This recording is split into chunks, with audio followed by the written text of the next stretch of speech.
Hello po sa inyong lahat mga ka-crypto. Ako po si Pinoy Crypto Trader at sa video na ito ay atin pong pag-uusapan ang aking technical analysis dito po kay Fluky Ino ngayon pong August 8 taong 2024. Pero quick update lamang po tayo rito kaya diretso na po tayo sa pagte-technical analysis sa kanyang daily chart time frame na ito. At ayan po, nakikita po natin dito sa chart ni Fluky Ino na meron po siyang isang triangle pattern dito sa loob ng isang mas malaking pattern na binubuo ng dalawang kulay puti na linya. At isa po itong descending wedge pattern kung saan ay yan, meron po tayong long-term projected price target dito na kung sakaling nakaranas po siya ng breakout sa upper portion nito ay ang pinakamataas po na posibleng aakyatin nito ay ayan, posible po siyang umabot hanggang sa presyong 30 digits 31,495. Kaya yan po ang dahilan kung bakit meron po tayong nakaset dyan na take profit or sell pending order. Ayan, pero medyo matagal-tagal pa po ito na projected price target natin dito kay Fluky Ino. Sa ngayon ay naka-focus pa muna tayo dito sa kanyang dito po sa kanyang pagko-consolidate sa loob ng pattern na ito. At yan, sa loob ng pattern na ito ay meron po tayong isang triangle pattern dito kung saan ay nakaranas po siya ng breakout dito sa lower portion nito pong nakalipas na mga August 4. Isa po itong bearish breakout kaya na nagsasabing magpapatuloy pa po sa pagbagsak ang market price ni Fluky Ino sa mga paparating na araw. Pero ngayon ay siya po ay nakakaranas ng retracement. Sa tingin ko ay makakaranas siya ng retracement dito at pagkatapos niyan ay itutuloy po niya yung kanyang pagbagsak. Kaya sa madaling salita ay ganito po yung nakikita ko na posibleng magiging galaw nito. Ayan, bumagsak siya rito. Ayan, retracement. Ayan, pero pagkatapos niyan ay magpapatuloy po siya sa kanyang pagbagsak.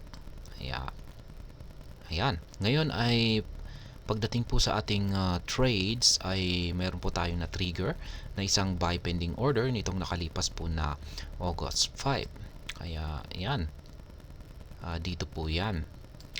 At nung nakabili po tayo rito ay agad po akong nag-set ng isang take profit dito or sell pending order dito. At kahapon ay pinatamaan po niya yung take profit natin dito.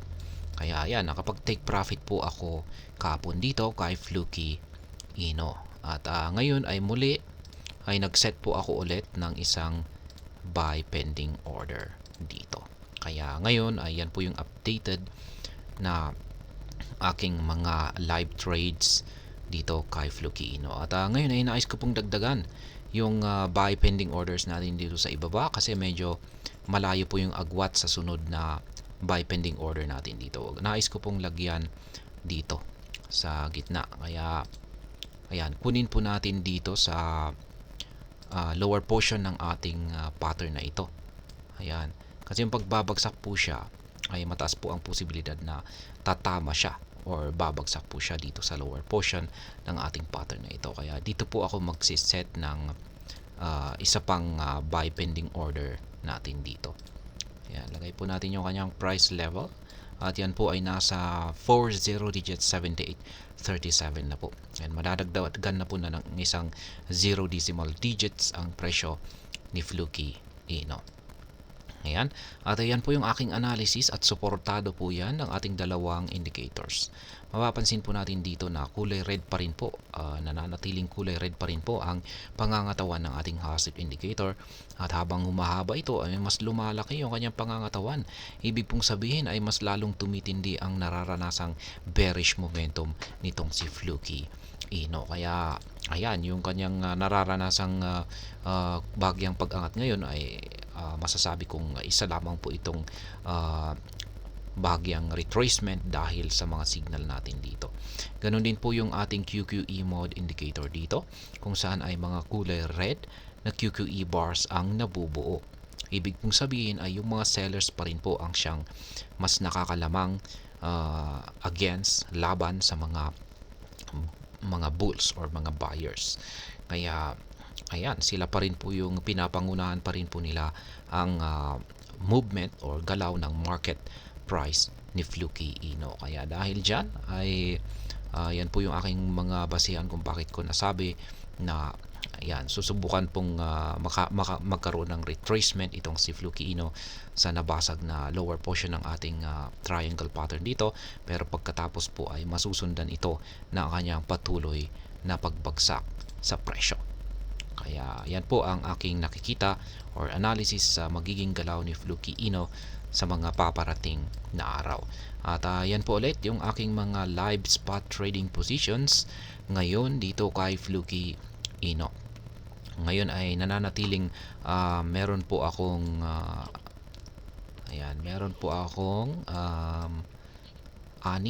Ayan, 2, 4, 6, 6 na mga sell pending orders dito po kay Fluky Ino. Sell pending orders or take profit dito na nakaset po sa mga price levels ng mga resistance lines natin dito. At meron naman po akong 3 na mga buy pending orders na nakaset naman po sa mga presyo or price levels ng mga support lines natin dito sa ibaba.